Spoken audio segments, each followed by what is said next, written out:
Masih ingat dengan Cak Nun? Berikut video beliau yang sangat viral dan mengguncangkan jagat maya.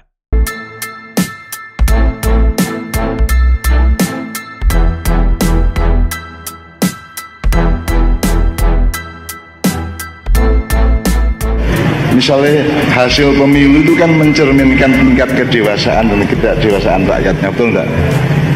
Bahkan juga algoritma pemilu. Saiki misalnya pemilu 2024 itu kon gak mungkin menang. Wis ana sing menang kita saiki. Wis ana sing menang karena Indonesia dikuasai oleh Fir'aun yang namanya Jokowi, oleh Korun yang namanya Antoni Salim dan 10 naga, gak 9, 10 saya kira. Terus Haman yang namanya Luhut. Nah, ya. Jadi negara kita itu sesempurna dicekel cek, ini kan bocor-bocor dicekel cek oleh Fir'aun, Haman dan Korun. Itu seluruh sistemnya, seluruh perangkatnya, semua alat-alat politik dan alat sejarah sudah dipegang mereka semua. Dari uangnya sampai sistemnya, sampai otoritasnya, sampai apapun sudah dipegang. Jadi kon milih sapa wae kowe ono sing menang. Itu nangun iku dewasa tegak monggo. Beliau saat ini sengaja tirakat dengan cara topo ngerame untuk menghilang dari sorotan publik dan keluar dari hingar-bingar perpolitikan Indonesia menjelang pemilu.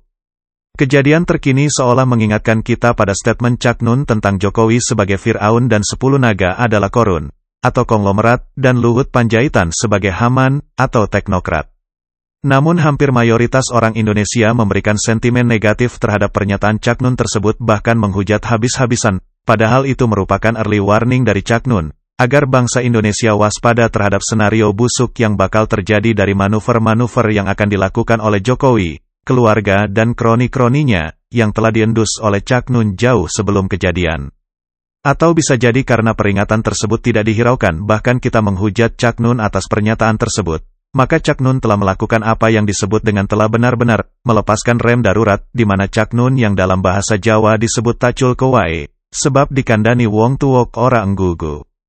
Jadi Jokowi benar-benar telah di luar kendali bukan karena dia ingin melakukan itu, tapi bisa jadi karena doa Cak Nun benar-benar tidak dikabulkan oleh Allah.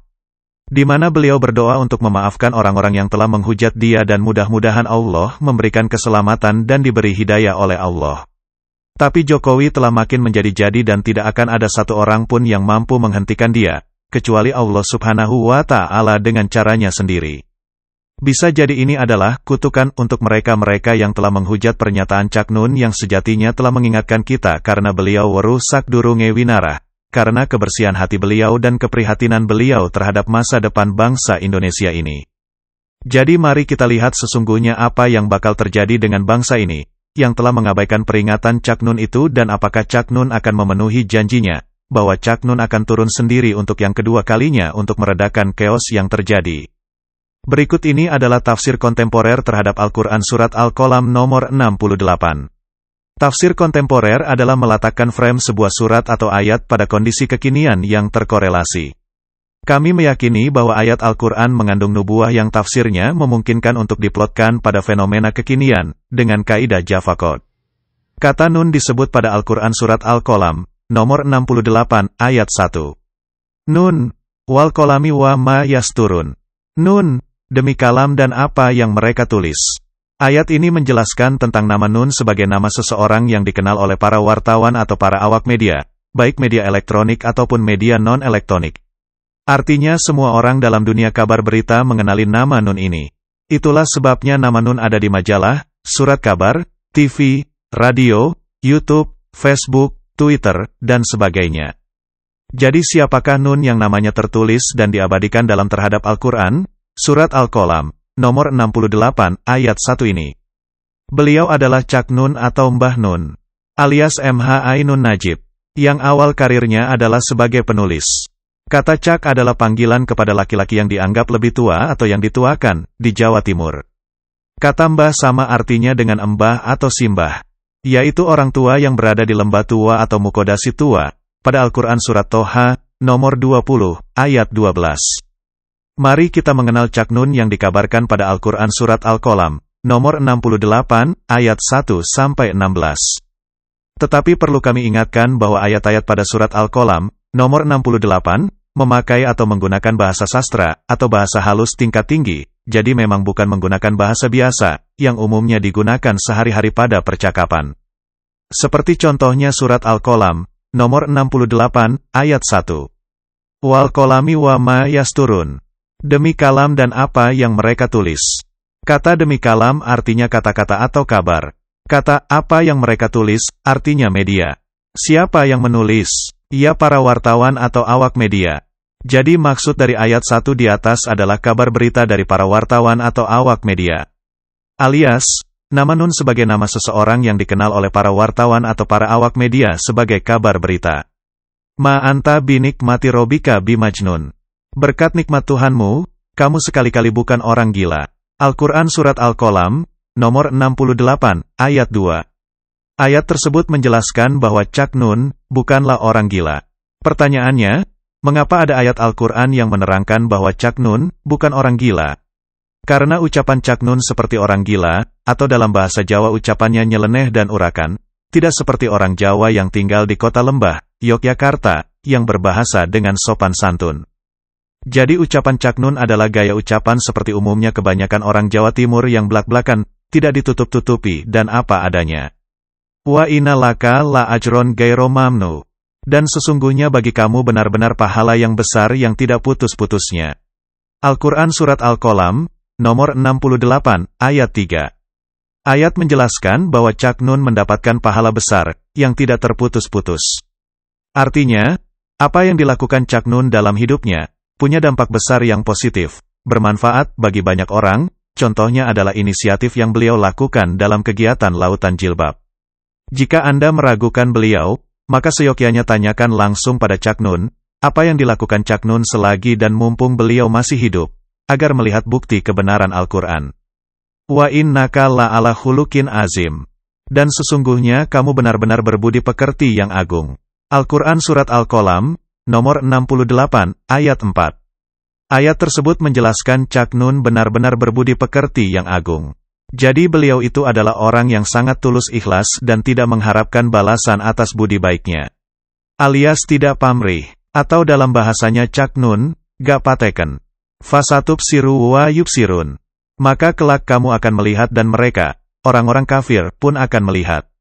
Al-Quran Surat Al-Qalam, nomor 68, ayat 5. Ayat tersebut menjelaskan semua orang akan melihat bukti kebenaran perkataan Cak Nun. Bi ayyikumul maftun. Siapa di antara kamu yang gila? Al-Quran Surat Al-Qalam, nomor 68, ayat 6. Ayat tersebut menjelaskan bahwa Cak Nun tidak gila jabatan, tidak gila harta, tidak gila pangkat, tidak gila kedudukan, tidak gila hormat, dan tidak gila pengakuan. Tetapi orang-orang yang dikabarkan Cak Nun adalah orang-orang yang gila harta, gila jabatan, gila hormat, dan gila kedudukan. Inna robaka huwa aklamu biman dola ansabilihi wa huwa aklamu bil muhtadin.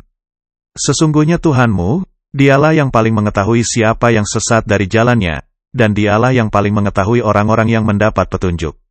Al-Quran Surat Al-Qalam, nomor 68, ayat 7. Ayat tersebut menjelaskan bahwa Allah memberi petunjuk pada orang-orang yang dikehendakinya. Jadi Allah memberi petunjuk pada Cak Nun, sehingga beliau mengetahui yang orang lain belum mengetahuinya. Fala tuti ilmu kazzibin. Maka janganlah kamu ikuti orang-orang yang mendustakan ayat-ayat Allah. Al-Quran Surat Al-Qalam, nomor 68, ayat 8. Ayat tersebut menjelaskan bahwa orang-orang pendusta sudah dikabarkan oleh Cak Nun, jadi janganlah diikuti. Wadu lau tudhinu fa yudhinun. Maka mereka menginginkan supaya kamu bersikap lunak lalu mereka bersikap lunak pula kepadamu. Al-Quran Surat Al-Qalam, nomor 68, ayat 9. Ayat tersebut menjelaskan bahwa orang-orang yang dikabarkan Cak Nun, meminta Cak Nun, agar bersikap lunak atau tidak frontal dan tidak blak-blakan. Dan orang-orang tersebut itu, juga bersikap lunak pada Cak Nun. Mohon diperhatikan bahwa dari ayat 10-16 di bawah, adalah ayat yang menjelaskan zaman, di mana Cak Nun hidup. Wa la tuti, kulah halafim mahin. Dan janganlah kamu ikuti setiap orang yang banyak bersumpah lagi hina. Al-Quran Surat Al-Qalam, nomor 68, ayat 10. Ayat tersebut menjelaskan di zaman Cak Nun adalah zaman di mana banyak orang munafik dan pendusta, yaitu banyak orang bersumpah atau berjanji, tetapi ingkar janji, sehingga menjadi manusia yang hina. Contohnya, para pemimpin yang tidak amanah, tetapi hakim tidak berani mengadili. Para pejabat berbuat jahat, curang dan melakukan tipu muslihat pada rakyat sehingga menjadi pemimpin yang sangat hina. Hamazim Masyaim bin Namim, yang banyak mencela, yang kian kemari menghambur fitnah. Al-Quran Surat Al-Qalam, nomor 68, ayat 11. Ayat tersebut menjelaskan bahwa di zaman Cak Nun adalah zaman di mana ujaran kebencian dan berita hoaks dari para netizen terjadi dengan sangat masif, sehingga Cak Nun juga terkena fitnah. Mana ilil hairi muqtadin asim, yang banyak menghalangi perbuatan baik, yang melampaui batas lagi banyak dosa. Al-Quran Surat Al-Qalam, nomor 68, ayat 12. Ayat tersebut menjelaskan di zaman Cak Nun adalah zaman pencitraan, untuk menutupi dosa yang banyak. Utul lim bakdo zalika zanim, yang kaku kasar. Selain dari itu, yang terkenal kejahatannya, Al-Quran Surat Al-Qalam, nomor 68, ayat 13. Ayat tersebut menjelaskan bahwa di zaman Cak Nun adalah zaman provokasi atau perbuatan untuk membangkitkan kemarahan, tindakan menghasut, penghasutan, agitasi. Angkana zamali wabanin, karena dia mempunyai banyak harta dan anak. Al-Quran Surat Al-Qalam, nomor 68, ayat 14. Ayat tersebut menjelaskan bahwa di zaman Cak Nun adalah zaman orang kaya baru yang mendadak menjadi sultan dan banyak followernya atau anak-anak pengikut. Iza tutla alaihi ayatuna kola asatirul awalin. Apabila dibacakan kepadanya ayat-ayat kami, ia berkata, ini adalah dongeng-dongengan orang-orang dahulu kala. Al-Quran Surat Al-Qalam, nomor 68, ayat 15. Ayat tersebut menjelaskan bahwa di zaman Cak Nun adalah zaman omong kosong, yang sama sekali tidak menggunakan akal sehat sehingga banyak manusia tidak percaya pada kebenaran. Sanasimuhu alal khurtum, kelak akan kami beri tanda dia di belalainya. Al-Quran Surat Al-Qalam, nomor 68, ayat 16.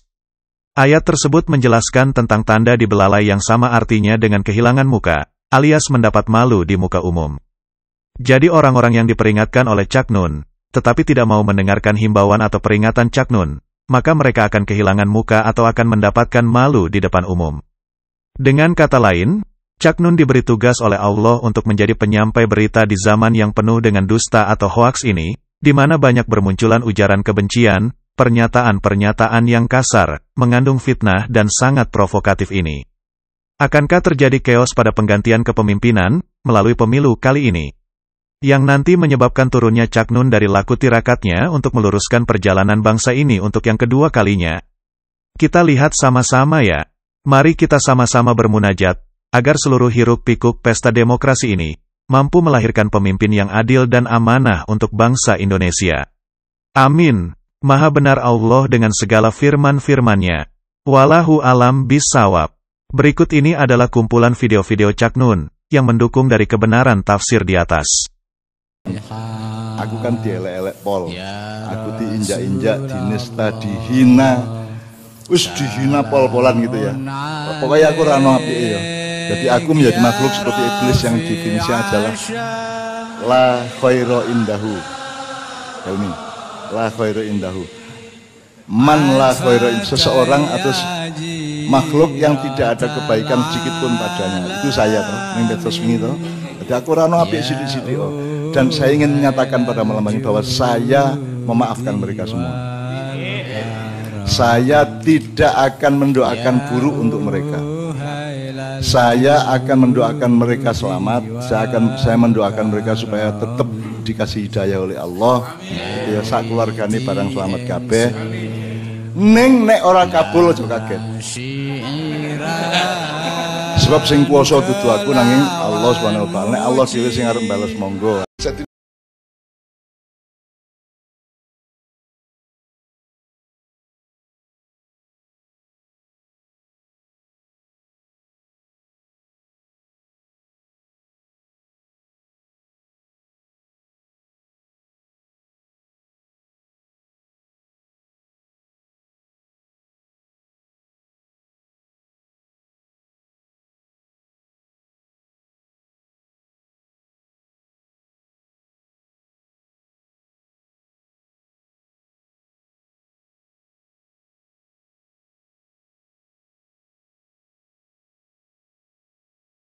di Indonesia. Bagaimana dulu peralihan dari pra 45 ke 45? Harap Anda tahu. Dulu semua tanah air ini kan milik raja. Semua. Tidak ada satu petak pun yang bukan milik raja dan sultan. Tiba-tiba kemudian kita jadi republik, semua aturan mengenai tanah itu hancur. Harap Anda tahu, 2 tahun pemerintahan Republik Indonesia itu ditraktir oleh Keraton Jogja. Dan Jogja menjamin keuangan negara ini kepada dunia, kepada PBB maupun bank-bank Swiss.